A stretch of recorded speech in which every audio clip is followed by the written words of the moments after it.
Hey, Presidente! Or should I be saying, Arr, Presidente? Because today we're going to have a look at the new Pirate DLC for Tropico 4. We're going to be checking out all of the new features, showing you how they work when you're building your cities, and giving it a bit of a review and telling you whether I think this DLC is worth you getting. So, let's get pirating.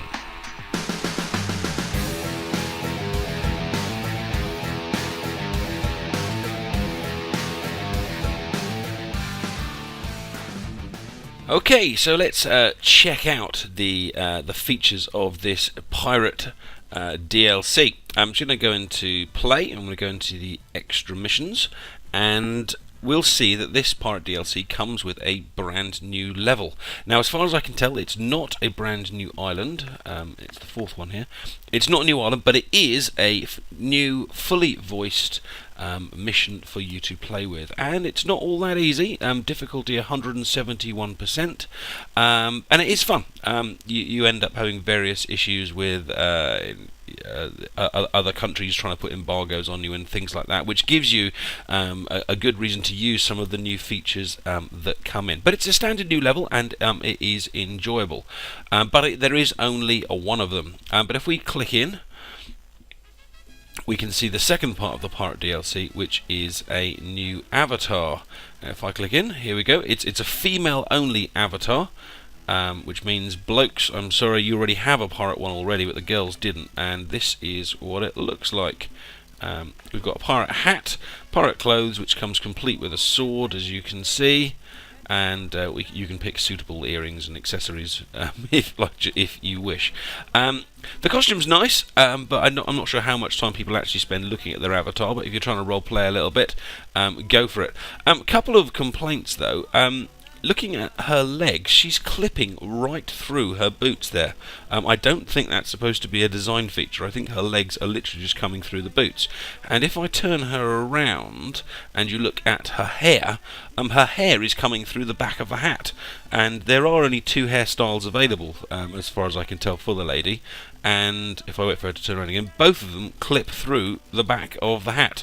Irrelevantly to what kind of complexion or whatever I have, the hair always comes back through, which has to be said isn't very, very high quality. The other feature that comes with the DLC is this sailor trait, which is a good trait. It's not outstanding, and it's not going to be game-changing, but it's pretty decent. And if you have a look at what it gives you here, on level 1, which I'm currently at, it gives me 10%, minus 10% construction prices for docks, tourist docks, luxury liner, marinas, and shipperons, and minus 25% time between ships, freighters and tourist ships. Now the construction prices are pretty good, and they seem to increase each time you play the level as your stars goes up. So if we've got 5 stars, I assume that means we can get to what, 10, 15, 20, 25, maybe 30% depending on what level 5 is. So I can't remember if this actually started on 5% or 10%, but that's a pretty decent reduction, a third off for docks and tourist docks, luxury liner. But as long as you manage your money correctly, that shouldn't be game-changing for you. But the minus 25% time between ships and freighters, I think, actually might be, because that effectively means you can have a lot more imports and exports going on, which should increase your flow of money, and your money going in and out, and flow of tourists going in and out as well. So that is a really, really nice boost. But it is only one trait, and we do have a lot. If I just go previous and next here, we do now have 38 traits to play with during the game. So it would have been nice to have seen maybe a variety of traits, a sailor trait, a pirate trait, a first mate trait. They really could have gone to town with it, but we've got what we're given, and we've got a fairly decent sailor trait with this pretty nice minus quarter increased time in ships.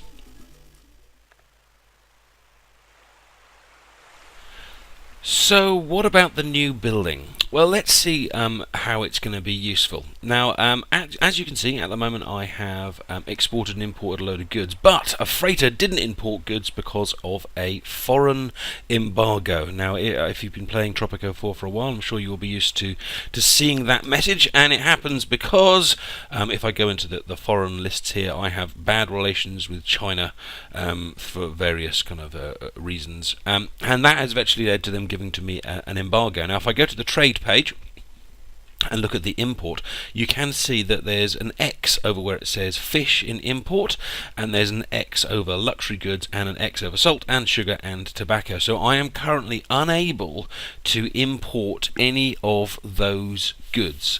So if I can make them myself, then I should be okay. So, for example, fish, I can fish myself without actually having to do it. But when it comes to luxury goods for a shopping mall, I am in trouble. As you can see here when I click on it, the output storage is 0. If I can't import those, then I can't sell those.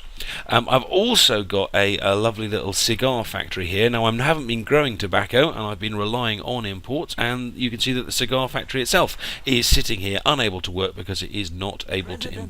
And even more sadly, I've just been told that I can now buy a new cigar factory at a 95% reduced price. So it would be really, really good if I could get cigars, tobacco imported as well as luxury goods. Now, I could work my way through improving my relations with China, or I can now build a smuggler, which is the new building in the Pirate Heaven DLC. It's going to cost you just below 3,000, and you can have up to 5. Now, it doesn't just import illegal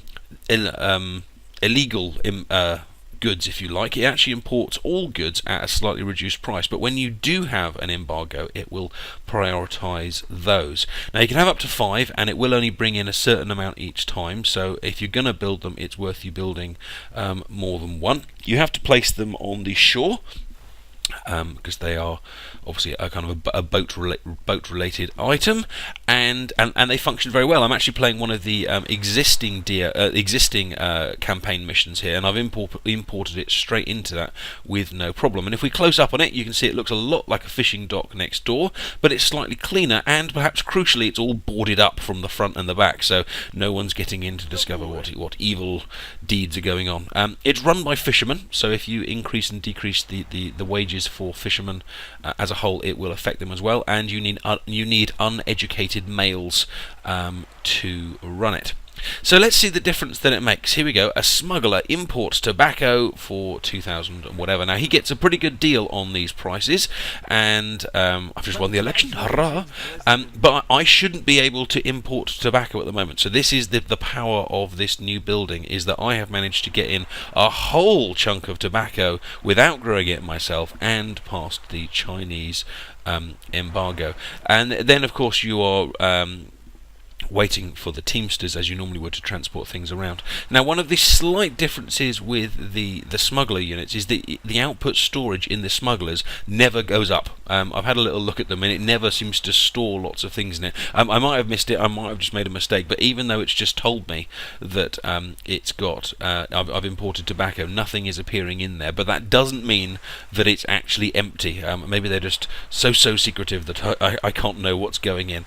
But if we wait for our little Teamster to come along, and we can see him running across there, carrying the load so I don't have to. He's going to run into the cigar factory, which shouldn't be functioning, and now we can see it's got 321 in the input storage. Those workers are going to start building me my cigars, which I will enjoy smoking, presidente, and we can see the power of this new building.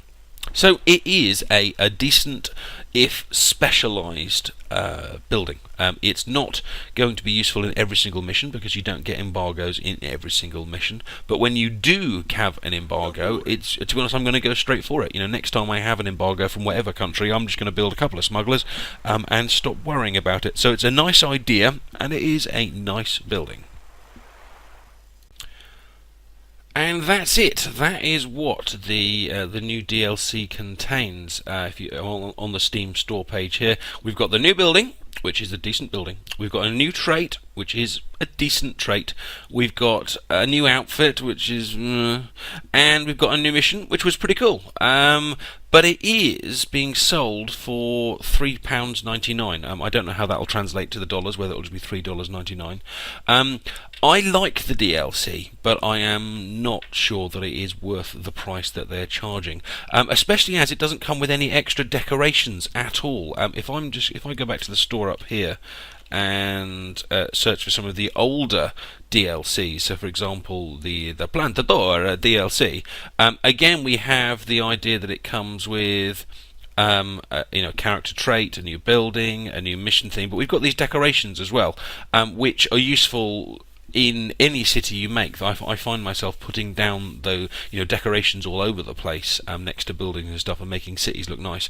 And with the pirate idea, you really could have had some fun things there with like a crashed ship, or a ship's wheel, an anchor. We could have had some really nice things to put around the city, and they're not there. And even with the Plunderdor DLC, people were asking, is it really worth £3.99 for what we're getting? Let's just compare it to the main bit of DLC, which is the Modern Times DLC, which contains 30 new buildings, 10 new edicts, the ability to upgrade old buildings to new types, and not just a new single-player mission, but a new single-player campaign that had 12 scenarios in it, and that's selling for £14.99 or 15 quid. Now, if we do a bit of maths, what we've effectively got here is 4 times 2 is 8, 8 times 2 is 16. It's basically saying this is 4 times the price of the Pirate Heaven DLC, but there is way more than 4 times the fun to be had in the Modern Times DLC. So my final review on the Pirate DLC is that it's pretty decent. It is pretty decent, but it's not worth the price. It really isn't. And if I hadn't have been going to make a video on it, I probably wouldn't have bought it, to be honest. What would have been great is if they'd stuck the Plantador and the Pirate Heaven and the Cement Mixer all together and said charged about maybe 8 or 7 for the whole lot. I think it actually would be a really nice DLC package, but I think it's overpriced for what it is. But if you've liked the look of the DLC, you like the building, you like the trait, and you've got the spare funds around, then go for it. Because let's face it, we are El Presidente, and we can do what we want. I am going to be putting up a Tropico 4 guide in the next few days. I realise this review has been a little bit negative, so I want to spread the love for Tropico by putting up some good things about the game as well, so please look out for that. If you've found the video useful, please give it a like. If you'd like to see the future videos on Tropico and lots of other games, then please subscribe to the channel, and take care. Goodbye.